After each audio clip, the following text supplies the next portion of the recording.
La montagne, il ineffable,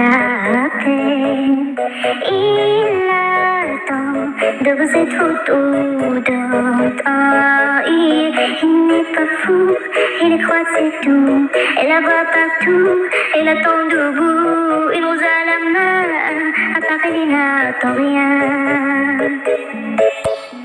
Rien autour, notre sens élevé.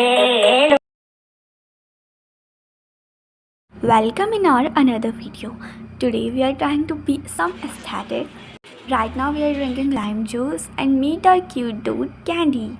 We love to play with him. Seriously, we love. He's our best friend, you know. और ये इसको इसलिए मार रहे हैं क्योंकि ये हमारे को काटने की कोशिश कर रहा था, क्योंकि इसको हम छेड़ रहे थे। उसके बाद हमने थोड़ी चाय बनाई मम्मी के लिए, और हम तो सुपर कॉफ़ी लवर हैं, हमें चाय नहीं पसंद, we hate tea seriously. And after some time it's time to play badminton. काफ़ी टाइम से हम सोच रहे थे खेलने का बैडमिंटन, लेकिन बन ही नहीं पा रहा था प्लान, तो फिर आज फाइनली हमने खेल ही लिया जैसे तैसे। और सामने वाली आंटी के घर में शटल चली गई मेरे से गलती से क्या, उसने गलत ही फेंका था। और सामने वाली आंटी सीरियसली बहुत ज़्यादा गुस्सैल है, एक नंबर की गुस्सैल है।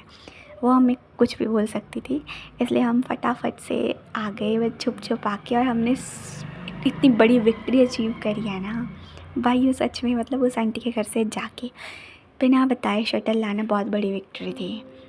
और इतनी ज़्यादा हवा चल रही थी ना, बहुत हैवी विंड थी एकदम, हम खेल भी नहीं पा रहे थे, लेकिन फिर भी हम खेल रहे थे। हमने कुछ ठान लिया करना ही करना है, लेकिन खेल ही नहीं पा रहे थे, तो थोड़ा बहुत ही खेला हमने, जैसे तैसे बस खेल लिया। और हम इतने नूब प्लेयर बन चुके हैं ना बैडमिंटन के, क्या ही बता दें, कौन बोलेगा हम मेडलिस्ट थे। शायद बहुत बुरा हुआ हमारे साथ, पर हमें मज़ा बहुत आया। We had a really good time and also we thought to play it regularly, hope so it works. और कैंडी ना हरकत ही करता रहता है, तो लक्ष्य उसको पीटती रहती है, पता नहीं क्या ही करती रहती है, हर टाइम पीटती रहती है। फिर हम बैक हुए खेलने के लिए, और मैंने सोचा थोड़ा एस्थेटिक व्लॉग बनाया है ये मैंने सोचा थोड़ा और एस्थेटिक बन जाएगा। तो मैं यहाँ पे सोच रही थी कि लक्ष्य भी आ रही होगी, मैं भी आ रही होंगी, लेकिन सिर्फ मैं ही आ रही थी। हमने सड़क पे अपना फ़ोन रख दिया था। It's just an evening vlog but we do in our evening. और सच में हमारी शटल कहाँ गुम गई थी, मिल ही नहीं रही थी। हम 1 घंटा बैडमिंटन खेलने के बाद हम थक चुके थे, तो हम जाके पानी पी के भर के यहाँ पे इंस्टा रील्स स्क्रॉल कर रहे थे और हंस के पागल हो रहे थे, क्योंकि हमें जब भी हम रील्स देखते हैं हमें लोग हंसाते रहते हैं पागलों की तरह, मतलब कोई ना कोई मिल ही जाता है हंसाने के लिए।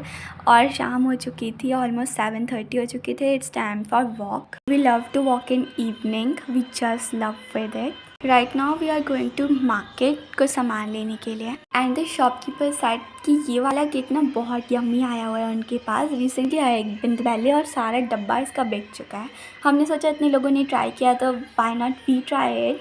और सच में मतलब ये दिखने में भी बहुत क्यूट सा था, प्यारा सा, और इसका टेस्ट, ओह माय गॉड, इसने तो दिल जीत लिया, इतना टेस्टी था।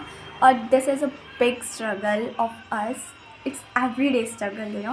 ब्लैकी को पकड़ के अंदर करना बहुत बड़ा स्ट्रगल है, बहुत बड़ा, सर दुख जाता है। और मैं ब्लैकी को अंदर कर ही रही थी कि साइड से ही मेरे को ट्रक वाला ठोक के चला गया, मतलब साइड मिरर मार के चला गया, तो मैं बच गई भाई। और आज ब्लैकी जीत गया, आज ब्लैकी हमारे साथ जा रहा है। पर क्या हो गया, रोज़ तो ये हारता है ना। ऐसा कुछ नहीं है, इस बार हम जीते नहीं, कोई बात नहीं। और फाइनली मेरा फ़ोन आ गया आफ्टर 6 मंथ्स, और इसको मतलब कहा है कि मतलब 4-5 घंटे बाद खोलना, तो मैं मॉर्निंग में ही खोलूँगी। And I am so happy कि मेरा प्यारा फ़ोन वापस आ गया है। और सीरियसली मैं इसका लॉक भूल गई थी, इसका लॉक मुझे याद ही नहीं आ रहा है क्या ही था क्या नहीं था। फिर मेरे को पता नहीं क्या हो गया, लॉक लग गया बहुत तगड़े वाला। उसके बाद हम चले गए घूमने के लिए, अगेन कैप्चरिंग सम एस्थेटिक फ़ोटोज़ और वीडियोज़। और यहाँ पे हम ऐसे ही वेव मार रहे हैं, बस ऐसे ही घूम रहे हैं। और फिर हम चले गए दुकान पे टॉफ़ी लेने के लिए, क्योंकि हमें भूख लग रही थी, और हमें ये वाली टॉफ़ी खाए काफ़ी दिन हो गए थे, हमें बहुत पसंद है। उसके बाद हम बहुत देर बाद घर आए, पूरे 2 घंटे बाद। फिर भर के पानी पिया मैंने, लक्ष्य घर जा चुकी थी। फिर मैंने AC चलाया, क्योंकि इतनी गर्मी हो रही थी, क्या ही बोलें, बाहर इतनी गर्मी, बुरी हाल हो रखी है। And I got a treat from my brother because he passed in 7th grade, so he gave me these noodles. Seriously यार, मतलब he is so kind, मतलब मैं इसको खा रही हूँ बस अब एंजॉय करते हुए। और ये इतनी ज़्यादा स्पाइसी थी ना, उसने स्पेशली स्पाइसी बनवाई है, पता नहीं क्यों। मैंने टीवी देखा और एंजॉय किया।